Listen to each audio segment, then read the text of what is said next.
Hello to all, welcome to the channel GeoGuru. So in the past days, we have heard a lot about the ChatGPT, how we can use the ChatGPT in various technologies and in various sectors. One of the sectors that we can use the ChatGPT is the Geospatial.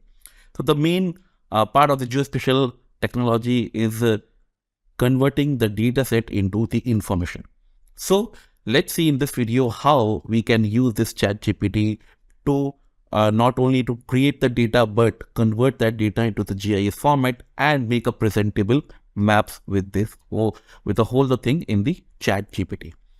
So I have asked few questions regarding the data set.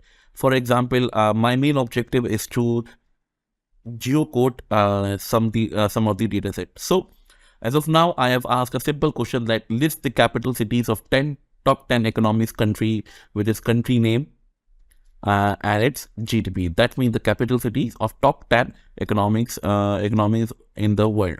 So as you can see that it gives the data or the result with naming the 10 countries, their capital and their economy. That means nominal GDP as of 2021. Because the training data set for to train the model of ChatGPT is there up till 2021.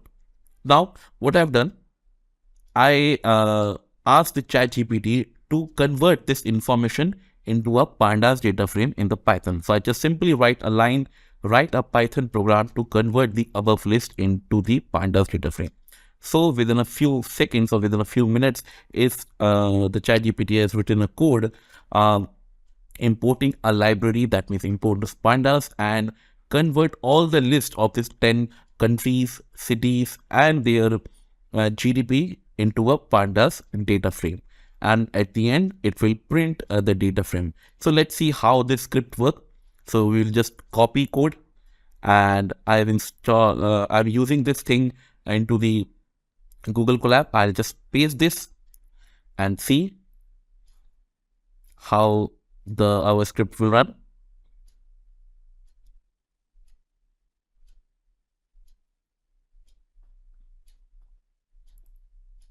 So our script has given a result that now this is a data frame with a capital in a separate column, country in the separate column, and GDP in the trillions of USD in a separate column.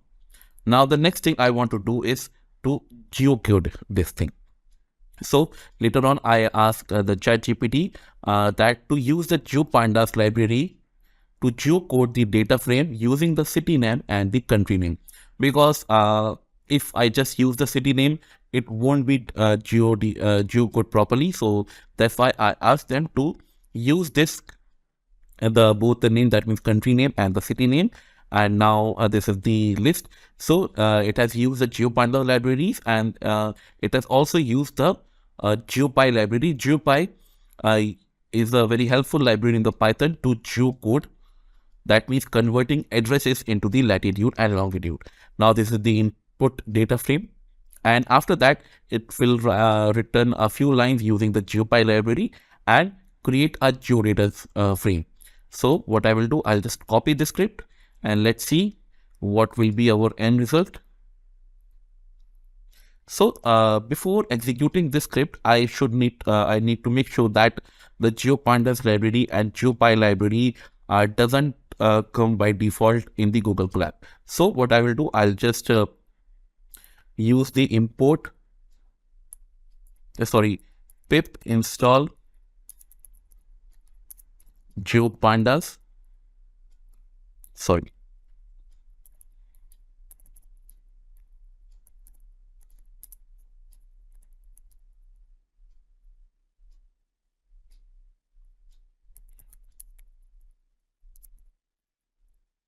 So I've written this script, few lines to install this tool library into the runtime.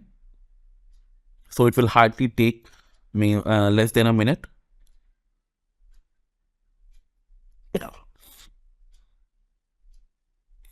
So the library, I think, is successfully installed with some warnings. So I'll just run this script and let's see our result.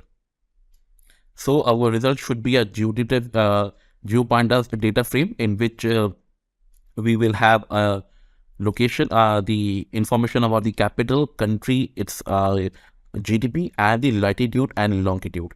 You can see that with the help of just addresses, it has converted into the latitude and longitude. That means the geospatial data set with the help of Geopile library. Now, our next task is to convert this data set into a presentable format. So when we talk about the GIS or the geospatial, so map is the best thing to present any data set. So I just write a line that use the folium. So folium is a Python library to display a map.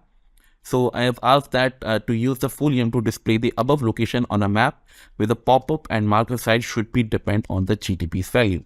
That means the marker size, if the country has a greater GDP, the marker size will be greater with respect to its GDP value. So within a few seconds, it write down the script. So I'll just copy and paste it over here. And if I just analyze this script, so what is done now, this time it importing the folium library, and it will create a map overlaying the data set. Now at the end, it will save this map into the HTML. We don't want to save this. So we will just use map so that it will print the map into the console. And sorry, this map underscore, and hit run. And let's see what will our end result.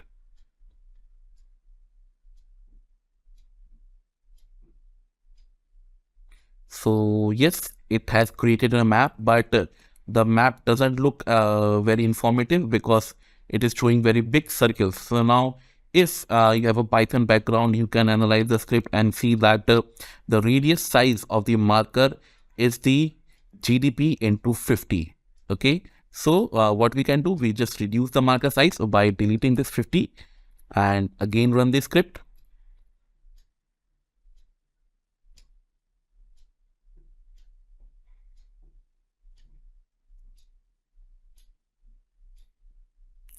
So now our end result is a very good and informative map.